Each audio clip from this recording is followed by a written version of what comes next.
Hello and welcome into the GSMC Sports Podcast brought to you by the GSMC Sports Network. I'm your host, TJ Mabardi. Today is Thursday, April 25th. It is officially draft day in the NFL, so that's where we are going to be starting off the show today. We are now officially 6 hours away from the Chicago Bears being on the clock.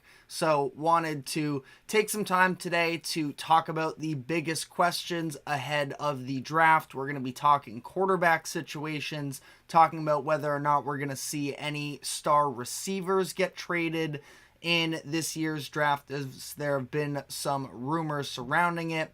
Plenty of other stuff, what the Rams are going to do with their first round pick since 2016, and everything NFL draft. Then in the second half of the show, we're going to be talking about some NBA.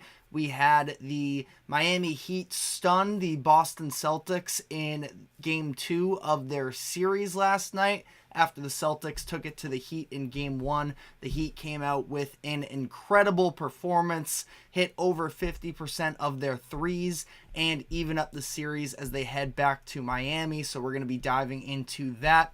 Might also touch a little bit on the Oklahoma City game, but probably won't spend as much time there. And then finally, in the final segment of the show, we are going to be reacting to the first two regular season awards in the NBA that have been handed out from the Most Improved Player and Sixth Man of the Year awards. But before we dive into everything, just a reminder to like, follow, and subscribe wherever you keep up with us. Be sure to check us out on our social media accounts as well to get more exclusive short content additionally. And if you are a live viewer, be sure to use the comment section to give us your thoughts on the latest happening in sports. And if you would consider leaving a tip or donation, you can use the link that is streaming across the bottom ticker throughout the show. That is gsmcpodcast.net. Anything would be greatly appreciated.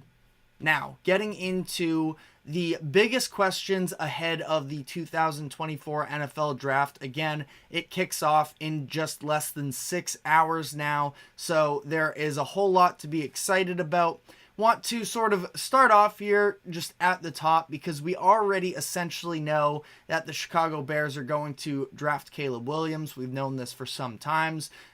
Bears general manager Ryan Poles earlier this week in a press conference said that they already know who they're going to take. We just have to wait until draft day to actually find out.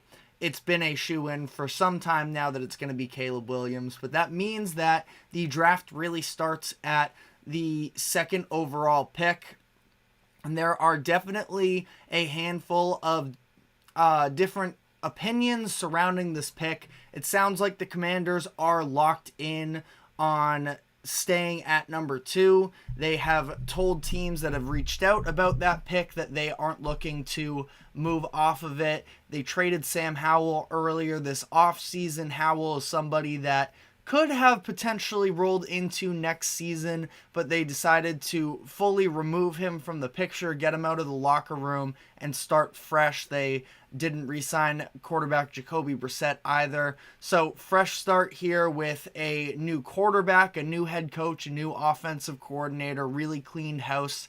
And really, it's looking like it's going to be one of either Jaden Daniels or Drake May. Now, there were some J.J. McCarthy rumors that were circulating at some point there, but it seems like that has died down. And it does seem like the majority of insiders think that it is going to be Jaden Daniels with this second overall pick. Sounds like the intel is that Washington loves him for the position. Now, a lot of analysts are split as well, but it seems like a lot of the people that are really adamant into the draft process here feel like Drake May is also the better prospect in that if it were a handful of different teams at that second overall pick, that they would maybe lean towards Drake May. But again, it's about what the Commanders like at their position.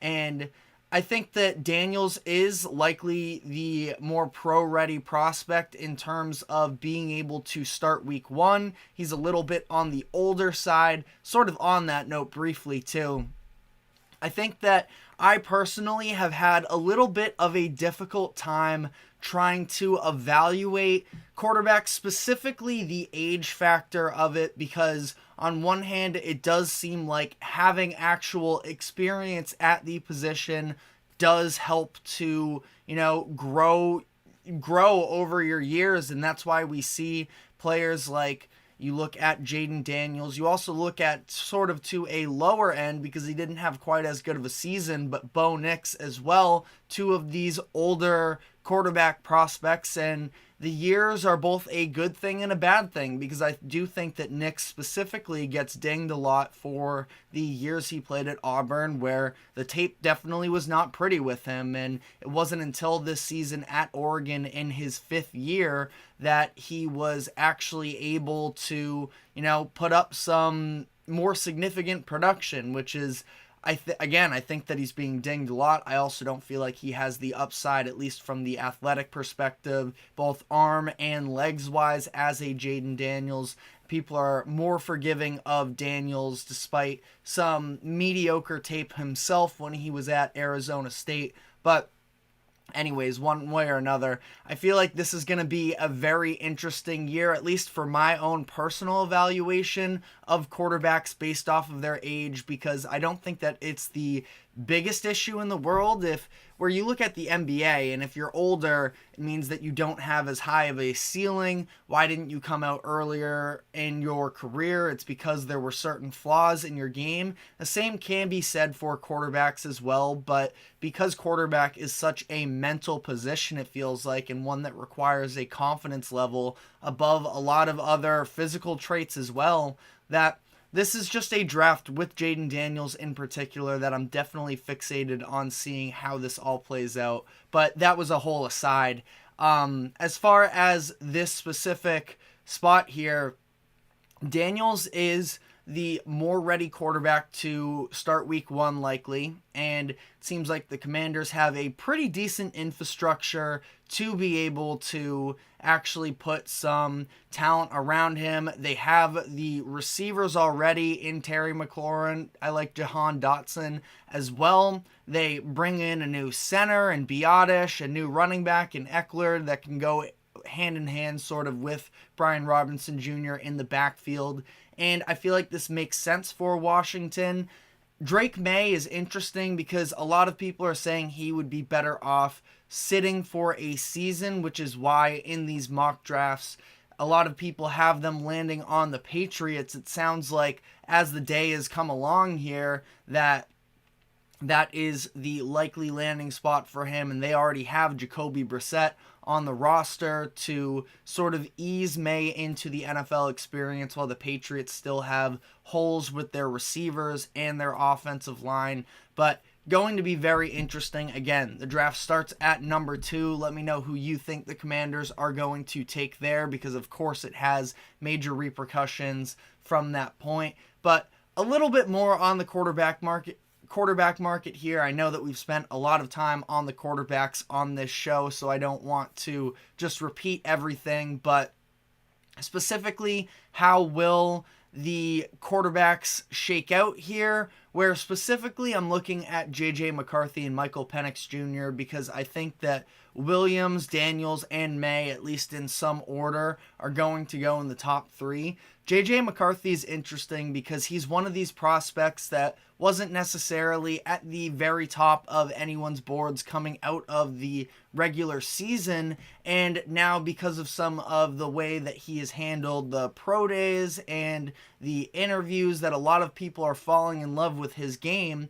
But there is a chance that this could be a little smoke screenish. Now, it does seem legitimate, but there was also a point last year where it seemed like Will Levis was going to be, I wouldn't say a lock necessarily, but if you remember the conversation surrounding that 2023 draft, it seemed like Will Levis was an easy first rounder, and he didn't end up going until the second round. So interesting there. But Michael Penix Jr. is also somebody where we've seen his stock sort of climb up during the offseason here. Mel Kiper Jr. of ESPN just put out a report that there is a growing belief that not only is he going to be a first rounder, but specifically that he won't be drafted past the number 13 overall pick this year in the first round. Number 13 is the Raiders. They do definitely need a quarterback of the future. They just brought in Gardner Minshew, who, like we saw last year, can be a very fine, plug-in player, but especially in that division. Now, again, you can sort of interpret this different ways, but in a division where there already is a Patrick Mahomes and a Justin Herbert, you're going to need answers at the quarterback position. Is waiting for that fifth quarterback in the 13th range? I'm not really sure if that's the way to go. I compare it to the Patriots in 2021, where they sort of just sat around at 15 until the fifth quarterback fell. They end up getting Mac Jones, who definitely did not work out in New England. Now, case to be made, definitely one that I believe that Mac Jones was sort of done wrong by the organization, by the amount of talent that surrounded him there. Raiders are fine. I mean, they have some receiver options. Devontae Adams, Michael Mayer, the tight end that they drafted last year, really started showing some flashes down the stretch of the season. They signed Jacoby Myers to a contract last year. Their offensive line is just all right. They did just lose Josh Jacobs in free agency. So, again, not a perfect situation there. But, again, interesting conversation at that part as well. But, again, talked tons of quarterback talk over the past couple weeks, so I want to move off of that. A different position that we haven't really talked much about at all, because it is not exactly the, prettiest, most impactful one a lot of the times, but I'm very curious to see how our team's going to value Brock Bowers, considering his position being a tight end. I do believe that Bowers is one of the best players in the draft, most talented guys that are going to be selected, but the history of first round tight ends isn't tremendous. Now, I wouldn't say it's a disaster by any means, but I also feel like it is going to be tough for teams, I think, considering, we know how good Bowers is going to be, but the most recent tight end we saw selected in the first round was Kyle Pitts, who was also very highly touted when he was entering the NFL out of Florida. He was taken 4th overall in the 2019 draft, was the highest drafted tight end in NFL history, and I do still think that Kyle Pitts is a good talent. And that being said, his career has been a little bit disappointing to start. Now, if you're a fantasy football player, manager, I should say, you probably think he's a total bust. I'm not willing to go that far, because I do think that, yes, he could be better. He was dealing with some injuries early in his career, but it sort of speaks to the positional value of Kyle Pitts being a tight end, and there are just a lot of things that are out of his control considering where he is as a tight end. It's not like he is one of these dynamic perimeter players that can just absolutely burn with speed. And, Pitts, again, I do think that he's very talented and he can still have a good career, but it's hard to necessarily justify that 4th overall pick for him these years removed. Now, we'll see how this, all plays out by the end of his career, but that is maybe a little bit of a cautionary tale when it comes to overvaluing the tight end position. Now, I went back and looked at the, first round draft pick tight ends since 2010. You had TJ Hawkinson, who was also in the top 10, number 8 overall in 2019. I would say that was a really good pick for the Lions. You have Noah Fant, Hayden Hurst, O.J. Howard, Evan Ingram, David Njoku, who were all drafted on the latter half of the first round. And their picks, kind of hard to necessarily say any of those were really all too successful. Now, Ingram has been better with the Jaguars, and we saw Njoku sort of come out of his shell a little bit this past year, but took a lot of time to really get production out of the position. Eric Ebron was definitely overdrafted, 10th overall in 2014. Tyler Eifert had promise, but injuries definitely sort of took him out of his game when he was drafted by the Bengals 21st in 2013. And then the last one since 2010 is Jermaine Gresham. Again, a very solid talent, but a first-round player. It's just sort of hard to get that level of value out of the tight end position. So I am super curious to see how Bowers plays into this draft. I think that he could probably be drafted, I would say, as high as, it's not going to happen, but if he ended up on the Chargers or Giants, I wouldn't be completely shocked. I don't think that's what's going to happen. I think the Chargers are going to go more offensive line. That is, even if they stick with the pick, they're definitely a prime trade down candidate. The Giants are probably going to go with more of a perimeter player. If he goes to the Titans, again, wouldn't be shocked, but, I just think there's a ton of variance with him in this position. Now, the Jets have been a team that have increasingly been mocked to potentially end up rolling with Bowers, which definitely wouldn't be a bad decision in my eyes. I like Bowers a lot. I think he can play. I think that he can be very similar, at least rookie year production-wise, to what we had with Sam Laporta last season. And I think that he can even be better, at least, over the middle and actually running with the ball after the catch. And I love Laporta. He was an electric rookie, so I'm definitely not trying to talk down on him at all, but I'm just saying I think that highly of Brock Bowers, and it's going to be really interesting to see how this all shakes out for him, because as much as he could go in the top 10, I also wouldn't be shocked if he ends up falling in the latter half of the first round either. But again, I think that more than anything, it's a conversation about tight ends, and I feel like this is a very interesting case study almost to see, we haven't had that first round tight end since Kyle Pitts, and last year, actually, I said that, but now that I'm thinking about it, we did have Dalton Kincaid, who was a first-round tight end last year as well for the Bills. So, Kincaid is also a player where I think that he is very good, very talented, is going to have a good career. He didn't necessarily have the biggest rookie season. Now, he also showed some flashes more down the latter half of the season. But, again, just going to be very interesting sort of to see in a type of prospect like Bowers, how the NFL still evaluates that tight end position. Feel like it is definitely a conversation that at least I am going to take out of tonight's draft. But we are going to be taking our first break now. When we come back, going to be hitting more on some questions for the 2024 draft. I want to talk about the Rams having their first round pick since 2016, and I also want to dive into the possibility of us seeing some star wide receivers being traded. But stick with us, and we will be right back. I feel like I'm losing my mind. Is everybody in the world blind? Please, Lord, give me a sign, a sign. I feel like I'm losing my mind. Is everybody in the world blind? Please, Lord, give me a sign, a sign. I wanna be the greatest. Everybody on the fake shit. I look around and feel like everybody is the fakest. I make this every day and I'm impatient, hoping one day I blow up from the basement. Statement, the top is so vacant. I don't hear shit that I think is amazing. Waiting for my day when I'm playing sold out shows for 1,000 faces. Hey, give me that crown, get in my way and you'll be put down. It ain't replaced, all this my town. If I want that shit, then I'll get it right now.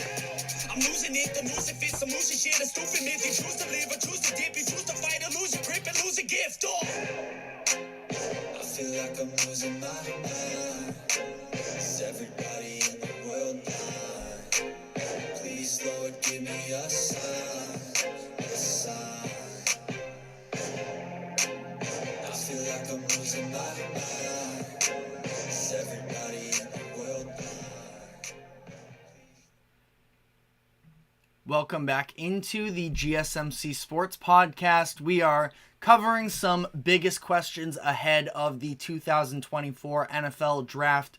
And I wanted to sort of dive into the situation surrounding the Los Angeles Rams, who have their first round pick finally after all these years of making different moves. They have a first round pick for the first time since 2016. This predates the Sean McVay in LA experience here, the era. I believe they were still even the St. Louis Rams when they actually made this pick. It was Jared Goff with the number 1 overall pick.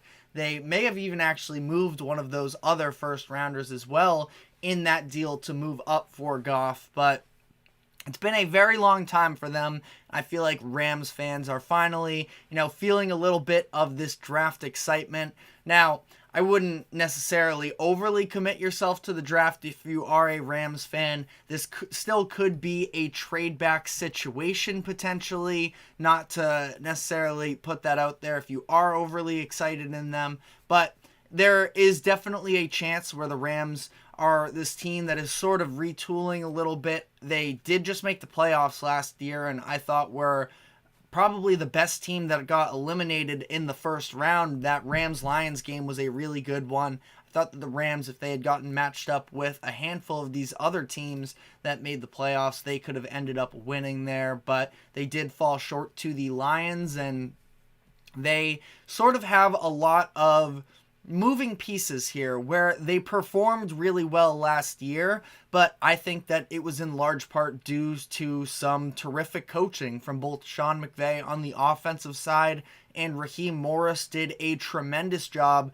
with a very youthful defense in LA, where he did so well for himself that he was able to end up getting a head coaching job, and he is headed to Atlanta with the Falcons. But that being said, there's still a lot of youth talent on that defense, and on the offensive side, I still feel like they have some weapons. They still have Stafford, of course. They still have Kupp, but some players that are getting older, have dealt with some injuries, and all that to be said, I feel like their bigger needs are on the defensive side of the ball, despite the promise that a lot of these players have. I think that especially in this type of a draft where it seems like the first round, especially at the top, is going to be very offensive heavy, tons of receivers, probably going to see 3 receivers in the top 10 area. Again, Bowers, wherever he ends up, the list of quarterbacks, potentially 5 in the first 13 picks as well, which means there are going to be more defensive options, I think, in that sort of mid-range where they sit at the 19th overall pick. They could end up getting a potential blue chip defender this late in the draft, so a little bit of a unique scenario here. New defensive coordinator is Chris Shula, who spent the past few years as their linebackers coach. I actually did not know that he is the grandson of Don Shula, of course, the all-time wins leader in terms of NFL coaching, and the son of David Shula, who was also a head coach as well. So, I don't know, maybe this is just a story that sort of flew over my head, but should be interesting there whether or not they give him a new piece, because they also just, of course, lost Aaron Donald to retirement. And I know that McVay has been with the Rams his entire head coaching career here in LA, and because of the fact that Donald has won multiple Defensive Player of the Year awards during his tenure, that sort of defensive impact player hasn't necessarily been something that McVay has had to overly concern himself with, and that is something that they could definitely benefit from addressing. But it also sounds like there are some rumors that McVay finally, with this little bit of a, I call it a golden opportunity, even though having a first round pick isn't typically that uncommon for NFL franchises, but for the Rams it has been, and McVay finally has a first round pick for the first time in his Rams career here. And There is a little bit of speculation that he looks across the league at some of, these other coaches that are from that same coaching tree of him, and having a Kyle Shanahan and a Mike McDaniel who have all these tools on offense. In Miami, it's the Tyreek Hill, Jalen Waddle, plus all of the speedster running backs they have. San Francisco, of course, they end up trading for Christian McCaffrey. They have Deebo Samuel and Brandon Ayuk. So just these, and not to mention George Kittle as well. And there is a little bit of a speculation that McVay, it could be a little bit jealous of, to some degree, of his, adversaries having these fun weapons, and that he's going to want to take it into his own hands now that he finally has the option to. And Peter Schrager of, I believe he's with Fox and NFL Network, he put out a report a couple days ago, and he said that something of a guarantee is that if the Rams do stay put with that 19th overall pick, that he will end up drafting an offensive player. You would have to imagine they would probably lean in a receiver option at this point.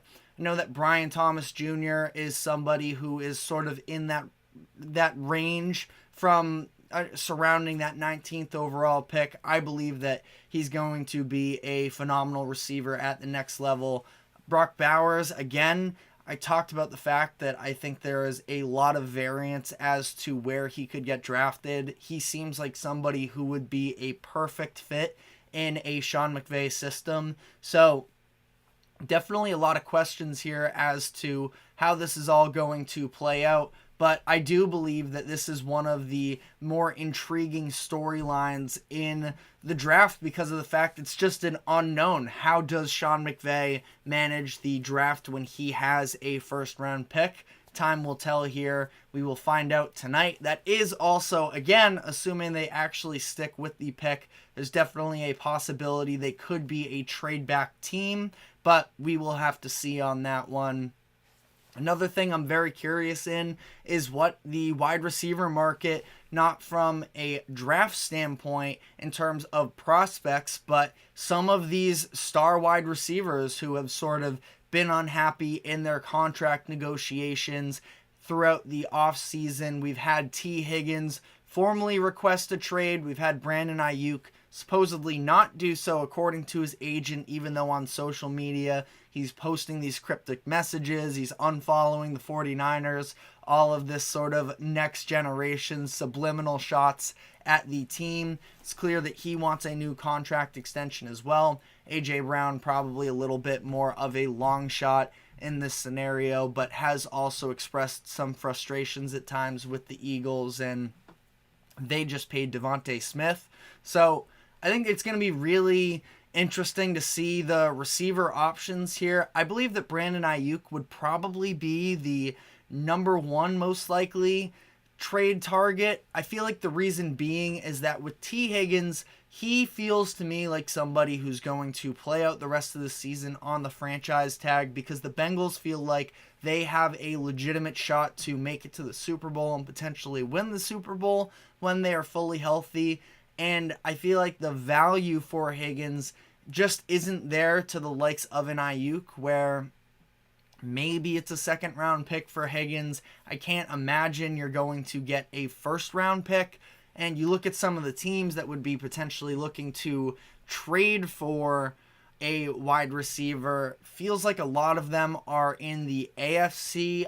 The Bengals probably aren't going to be willing to give up T. Higgins to a team like the Chiefs or the Bills and end up actually hurting their own postseason chances. So that feels like a little bit of a long shot to me. But Brandon Ayuk is really the name that I think is the most interesting because of the fact that, again, hasn't formally requested anything, but has definitely put out hints that he wants out of San Francisco if they're not going to pay him. And Ayuk is somebody who I do think could get a lot of value, a potential first round pick.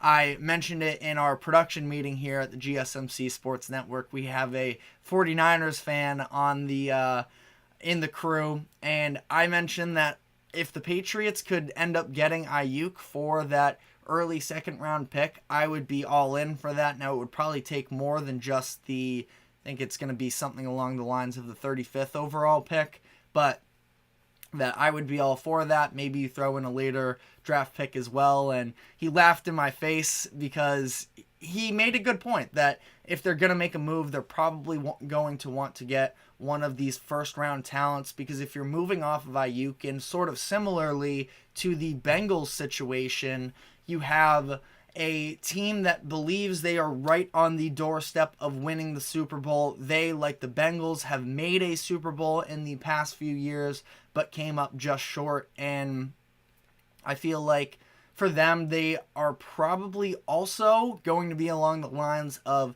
let's just throw out our best possible roster for next season and try and win this thing. But there is also a level of, I believe that Ayuk could get them legitimate draft capital more so than Higgins could. Higgins, coming off of a down year, was dealing with injuries. He only played in, I believe it was 10 games. It was 11 games or 12 games that he played in, last season, and had career lows in yards and touchdowns. So I do think that Ayuk would be a more likely candidate to get moved. One of the sort of popular rumors and connections is the idea of him potentially getting traded to Buffalo. The Bills, of course, just traded Stephon Diggs earlier this offseason. They lost Gabe Davis in free agency.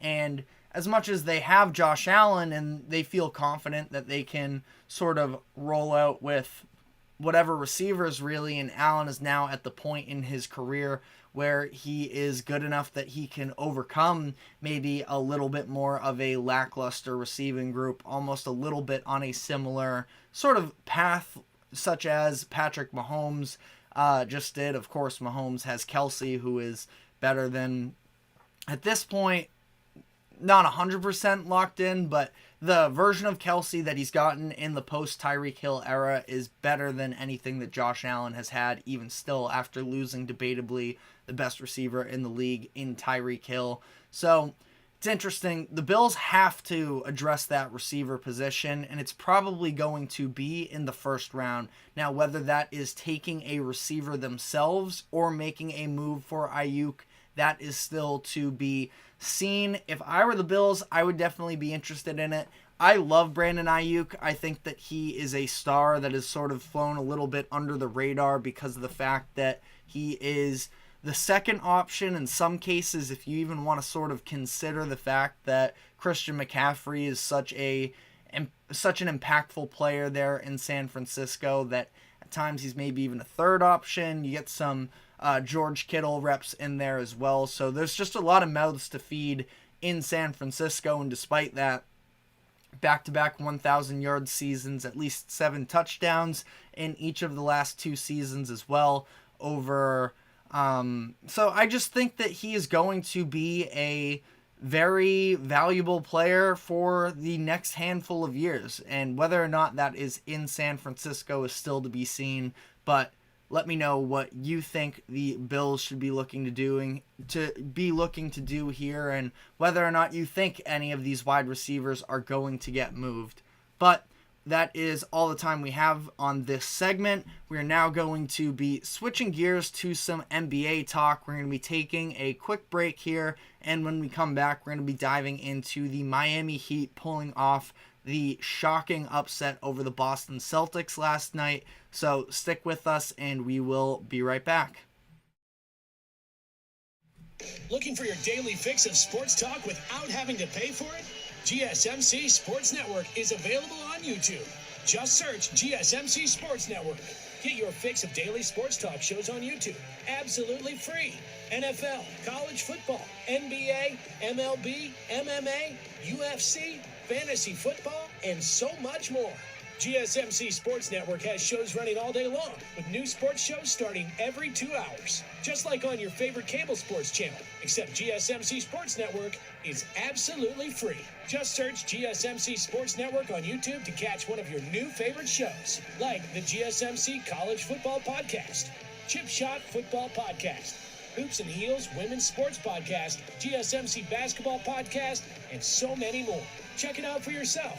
GSMC Sports Network, now available on YouTube absolutely free. Search GSMC Sports Network on YouTube right now. Welcome back into the GSMC Sports Podcast. Just talked a bunch of NFL draft and some questions surrounding it, but now we are going to be diving into some NBA, specifically some action from last night as we saw the Miami Heat pull off a shocking upset over the Boston Celtics, 111-101. The Heat entered this game as 14.5-point underdogs, and this is a situation where we just sort of tend to overlook this Miami Heat team, and if you watch them in the regular season, I would say it's for good reason, the way that their offense just doesn't necessarily look functional, and then you add in the fact that they're without both Jimmy Butler, Josh Richardson, and Terry Rozier.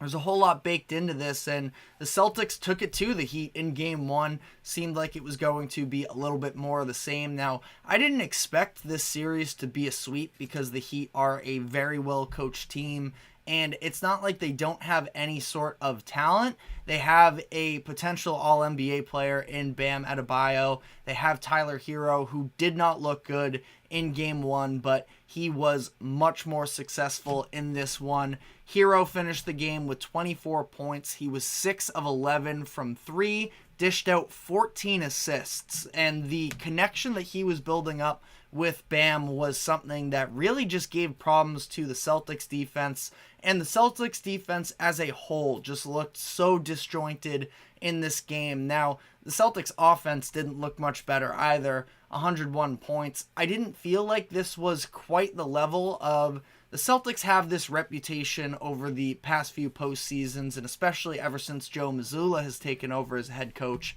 that they sort of live and die by the three-point line. I didn't even feel like that's necessarily what was happening on their offense, but it just seemed like from the jump, really, they were unable to take away anything for that Miami offense that has been, pretty lackluster this season. And I got into an argument with some friends texting, and they were saying, oh, well, you're being too critical because of the fact that you can't take away everything. I agree, obviously, you can't take away everything in a basketball game, but they were just letting up open three after open three. The Heat ended up knocking down 23 of 43 attempts, shot 53.5%. They got 69 points from the three-point line, just ridiculous stuff from them, and very many of them weren't really tough shots, and that was also part of what sort of baked into this. Is I thought there was such a turnaround, and I do think that this speaks to the level of coaching of Eric Spoelstra, who continuously we just forget about him during the regular season, and he comes out and just makes adjustments just as well, if not better, than every other coach in the NBA. I think he's unquestionably the best coach. Now, obviously, Greg Popovich still exists, a much older version of Greg Popovich. A lot of people are sort of crowning Mike Malone, which is definitely fair. Mike Malone did win that head-to-head matchup against Spoelstra last year, but I also feel like the talent discrepancy between Denver and Miami was just so drastic. But Spoelstra making the adjustments in Game 2. They ran the Celtics off of the three-point line, sort of filtered them into the paint where Bam Adebayo was ready. And again, the difference between Game 1 and Game 2 was the level of difficulty into getting good looks, where the Heat all game long, they were passing the ball well, so definitely give them credit where credit is due, but it seemed like the Celtics were willing to live with the role players of Miami trying to shoot these threes specifically above the break, but they were just hitting them. And Caleb Martin, yet again, he clearly has some sort of vendetta against the Boston Celtics, and that's not from the perspective of the late game foul against Jason Tatum, which is not what I was going for, but as I was saying it out loud, I just wanted to cover my bases. I actually didn't think that that was necessarily a dirty play on Caleb Martin, but I know a lot of Celtics fans sort of did feel that way. But Caleb Martin, who averaged just about 20 points per game last year in the Eastern Conference Finals, had a terrific defensive performance in that series as well. I legitimately thought that, and I was whichever Van Gundy, Stan Van Gundy is on the broadcast, he made the point that he thought that Caleb Martin should have been the MVP, whatever they call it, of those conference final series, and I 100% agreed. Jimmy Butler was, he is the best player on the Heat in a vacuum, but in that series in particular, Caleb Martin was the difference maker, and they don't win that series without him. Then he comes out in this game, 21 points again, 5 of 6 from 3, and he just clearly has it out for the Celtics in some way that he takes his game to another level. And that being said, the Celtics, again, they sort of disrespected the role players on the Heat. They said, we don't trust that you're going to be able to keep up this three-point shooting pace throughout the course of the game. And they were able to. And that's what did the Celtics in. Now, obviously, it's not just watered down to the three-point shooting. The Celtics offense, as much as the defense, I feel like, is what cost them this game because of their approach.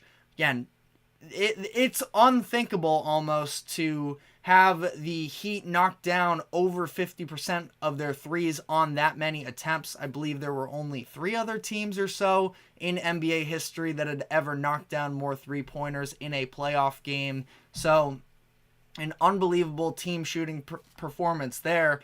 But for the Celtics, I feel like the biggest thing you can point to in this one from the offensive perspective that was different from game 1 and sort of did them in was the fact that Kristaps Porzingis was nowhere near the same level of effective. He was 1 of 9 from the field, 0 of 4 from 3. It seemed like the way that the Heat, when they were running their zones during the first game, Porzingis was getting into the middle in that free throw line. He was taking the size advantages and he was just going up over them. And I do feel like this is something for Porzingis, and it feels like it's also something for some of their star players as well. I saw Jaylen Brown, who actually hit a couple of the shots, but still sort of just played around too much and didn't actually look to get to the rim.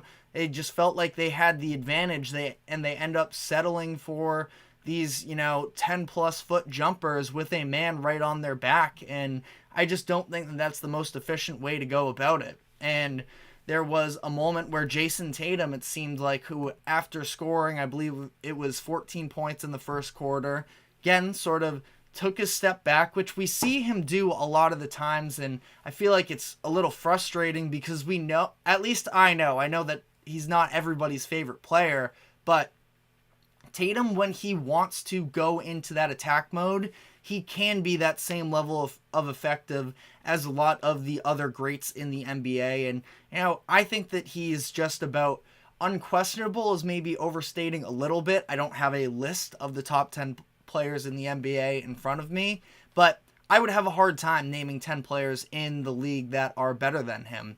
And we saw late in that third, early in the fourth, he was sort of, okay, this is getting out of hand. I need to start attacking more. And he did get himself going again. But then, outside of that, they had just put themselves into this hole. And it seemed like every time the Celtics started to gain some sort of momentum, Miami was hitting a wide open 3 on the other end to kill that. Now, again, so I've talked about the fact that Celtics defense was just nowhere near good enough. But on the note of the Heat and just sort of in this game in general, I just don't think the Celtics took away anything necessarily, where in game 1, the Heat won the paint battle significantly, and it ultimately didn't mean anything. And in this game, the Celtics won in the paint, and the Heat end up coming away with the win. But even, I just felt like that was more of a statement on the Heat were just getting so much going from three that they didn't have to go inside, because whenever Bam wanted to, he was just hitting tough shot after tough shot. I thought that he was incredible in this game. And again, the Tyler Hero playmaking was something that was super encouraging for Heat fans. Now, all of this being said, I didn't think that it was going to be a sweep, because Miami is too proud of an organization. Their players feel like they have the mental edge over the Celtics, and they just weren't going to be put away easy. But all of this to be said, I do think that the Celtics respond. It seemed like they sort of needed a punch in the mouth in my eyes, because of the fact that they had the 1 seed locked up for as long as they did. Like a month out or so from, it was early in March when they locked up the 1 seed, and they sort of coasted through the end of the regular season. They come out in game 1 and they punch Miami in the mouth, end up having a big time win thanks to some elite 3-point shooting. But then this is where it comes to the playoffs. Teams make adjustments. Spoelstra and the Heat tried to run the Celtics off the 3-point line. It really disrupted the groove of the offense, and they ended up having an underwhelming performance. And like I said, Kristaps Porzingis in particular is one of the ones that I specifically think needs to be better for the Celtics moving forward here. But I think all of this baked together, Celtics, as much as, they maybe needed a wake-up call, it is a little bit telling with them that they did need this type of a wake-up call, because it doesn't seem like they have necessarily the mentality of making things easy. We saw this last year when they let Atlanta push them to 6, and they were even trailing 3-2 in the Philadelphia series last year, and then ultimately 3-0 against the Heat in the Eastern Conference Finals. They're not a team that necessarily I would consider self-starters, that are from the moment that things come around. And, from some of the mic'd up moments, they mean nothing. Tatum in game 1, before the game, he was talking to Derek White, I think it was, and he just kept saying, this is what we've been waiting for since the play-in tournament, since the All-Star game, since the beginning of the regular season. This is what we've been building up to. But then you come out, and I don't blame Tatum necessarily for this as a whole. It just seems like this Celtics team doesn't necessarily have that mental edge, and maybe this is just like a media, narrative that sort of swirls around. I'm not trying to be a talking head necessarily, but in terms of having championship DNA, the Celtics are still yet to prove that, no matter how good of a team they are. I believe they were 4th all-time in net rating for a regular season in the modern era. We know how good they can be. But when things get tighter, and this is where we are going to start looking a little bit more closely at Joe Mazzulla and what he decides to do, how he bounces back from this loss, where last year it was a lot more defensible. He was sort of thrown into the fire. He wasn't even, expecting to be a head coach until that Ime Udoka scandal sort of broke out in the middle of the offseason, and he ends up becoming the head coach. Seems like he's done a much better job this year, and fair or unfair, especially when you're going up against the likes of an Eric Spoelstra, who has been one of the premier head coaches in the NBA for the last decade plus. You're going to be a little bit more under a microscope, especially when the expectations are so high for the Celtics right now. And going to be interesting to see. Again, I have confidence that the Celtics are going to be able to bounce back from this. They're going to be able to take out the Heat in the first round. And again, that Eastern Conference is wide open. But when the going gets tough necessarily, and as this ramps up, especially when you look ahead to Denver is really sort of the king of the hill right now, and I have a really hard time believing the Celtics beat the Nuggets in a final series, and that's really the team. I know that that's rounds ahead, and right now what the Celtics need to do is focus on the present, but the Nuggets are the team to beat. They are the gold standard, and I don't think the Celtics can play up to that standard as things currently stand. But again, we'll see. We know how good they've been from a regular season perspective. It's not like they lack talent by any means, but how they, move on from this loss is going to be very telling about their championship chances. But let me know what you think about this whole situation. We are now going to be taking our final break of the show. And when we come back, I want to just sort of talk on some of the awards that were handed out. We got a Most Improved Player and a Sixth Man of the Year award that was announced for the regular season in the NBA. So we will be touching on that after the break. Stick with us. We will be right back.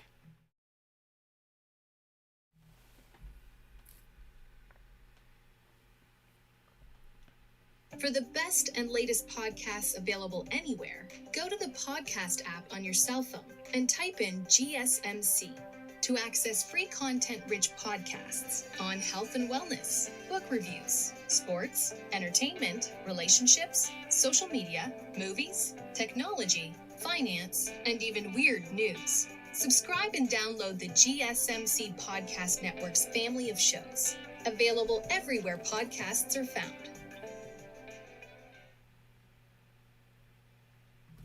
Welcome back into the GSMC Sports Podcast for our final segment of the day. I just wanted to give some thoughts here on the fact that we have a couple official winners of some NBA regular season awards. Tyrese Maxey won the Most Improved Player, and Naz Reid won the Sixth Man of the Year award. Now, when I did my selections, not that I have an official ballot, I actually had different players for both of these awards. I had Kobe White for Most Improved Player, and I had Malik Monk for Sixth Man of the Year. And I saw these come out. They weren't necessarily surprises. I felt like that final stretch of the regular season, specifically looking at the Sixth Man of the Year award, it seemed like there was a lot of growing momentum because of the fact that Naz Reid had stepped in for Karl Anthony Towns as Towns was dealing with his injury. Naz Reid played well, and Malik Monk was injured. I still do feel like Monk was the deserving player for this award, I guess, as I sort of start with this one. And I love Naz Reid. I've been a big fan of him. He's why when the Timberwolves lost Karl Anthony Towns to that injury for a bit there, I wasn't worried about the Timberwolves falling off in the regular season because I'm a big fan of him. I think that he can be a starting caliber center at some point on some team, maybe even with Minnesota in the long run, depending on how they decide to operate this organization moving forward. But Malik Monk, I just feel like there is a level of creation, not just for himself, but for his teammates as well. I thought he took a massive leap in terms of playmaking, specifically in the pick and roll. I thought he was really impressive, and there's a reason why he was playing these closing minutes for Sacramento. He was coming off the bench because they felt like they needed the spark off the bench, not because they didn't feel like he was one of their best five players. For Naz Reid, and again, I hate talking against him in this scenario because I do really enjoy the player, he wasn't one of the Timberwolves' best five players this season, which is why he wasn't getting these crunch time minutes, and I just feel like it's really hard to justify leaning in that direction just because of a final stretch of the season where, Monk wasn't playing and he was getting this heightened opportunity, which is part of what bakes into the Sixth Man of the Year award. Can you step up when the starters aren't available? But I still feel like I lean Malik Monk here, and this is now 2 straight seasons where he leads the NBA in bench points but hasn't won Sixth Man of the Year. I understand it's not just about the mathematical evaluation of how many points are scored off the bench. It's a voted on award because of a variety of different factors. I also feel like Malik Monk, Naz Reid is obviously the more impactful defender, but I don't think that Monk is a slouch defensively either. Talking defensively wise, I think that Reid, is superior to Monk, but I don't think that Monk is any sort of a liability either. Average 15 points per game, average 5.1 assists per game, both career highs for him. So, I don't know. And the voting was extremely close for both of these awards, which is why ultimately I'm not going to be angry about these outcomes. So be it. They were both deserving of it, but I just personally would have went with Monk. I think that a lot of people online are sort of agreeing with me on that. Not that that necessarily matters, but I feel like recency bias really is what swung the momentum in favor of Naz Reid.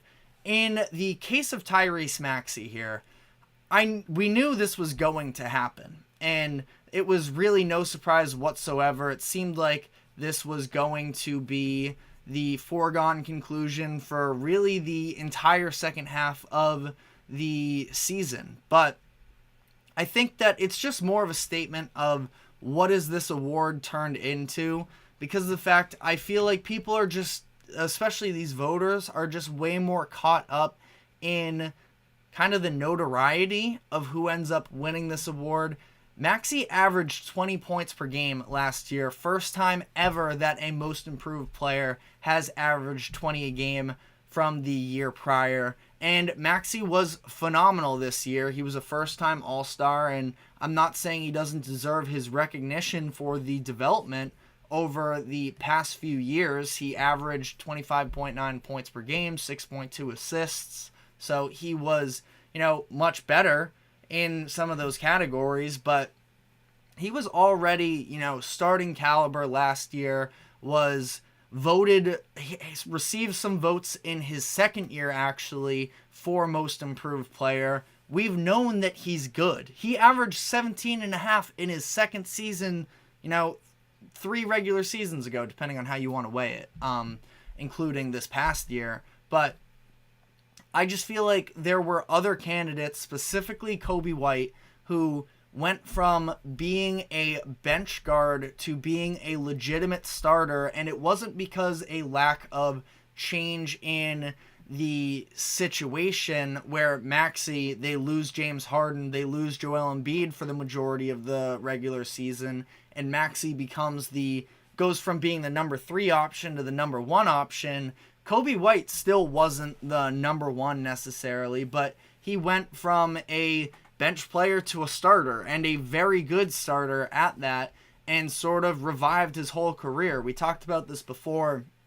He signed a contract last offseason that has him signed for about $12 million annually through the next few years. That is a steal, and that's because last year his future didn't necessarily project to be a starter, and there's still a possibility that he doesn't end up being a starter in the long run, that it's a possibility he could find himself sort of shifting back to a 6 man of the year type candidate as his career progresses. We'll see. He's still just 23 years old right now, 24, just turned 24.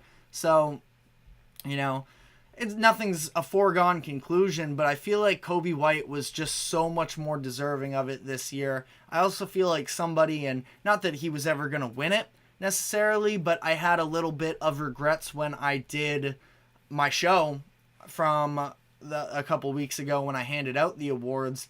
Denny Avdia was somebody who I talked about, semi-frequently during the regular season on this show, just sort of highlighting the moments that he had. He's another one who turned from, a former first-round pick, former lottery pick, was sort of a fringe guy, and he ended up having a really nice season for himself, and seems like, he can be a legitimate starting caliber player, I think, on a good team. Obviously, the Wizards are a little bit of a mess right now, but he's always been a solid defensive player. I thought that he actually got better in that department this season, while also becoming a legitimate offensive weapon. And I'm not arguing that he even should have won it over Tyrese Maxey necessarily, but somebody who got really no love for the award. He actually developed a perimeter shot for once. He upped his scoring. There were a couple nights where he was the go-to guy for Washington,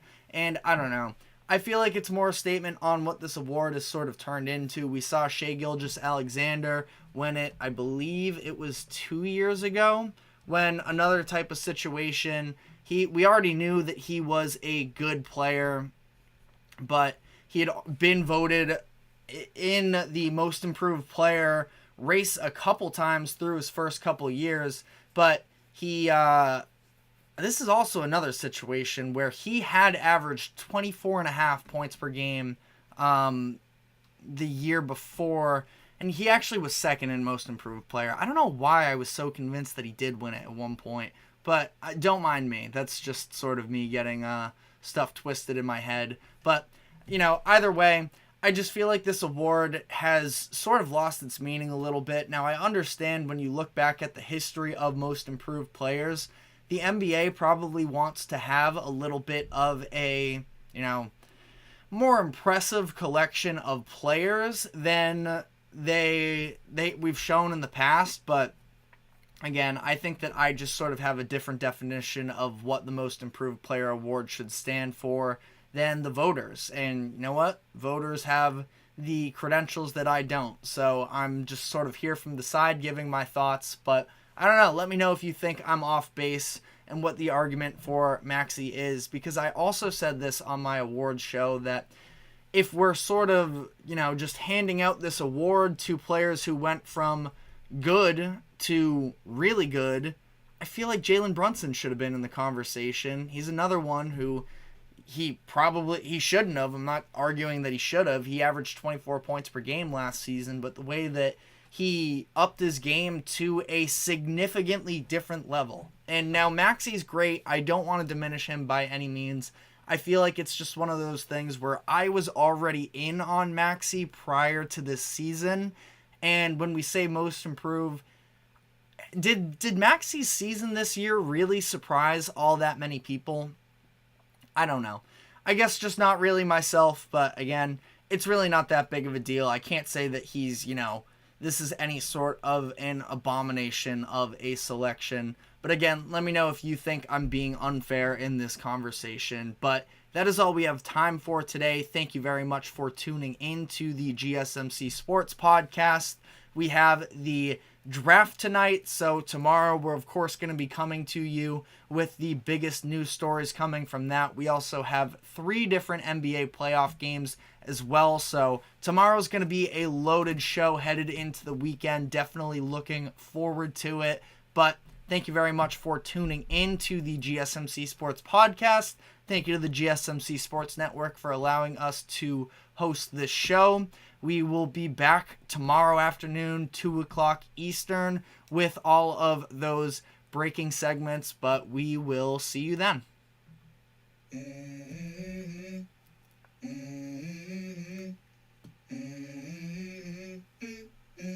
Let's go.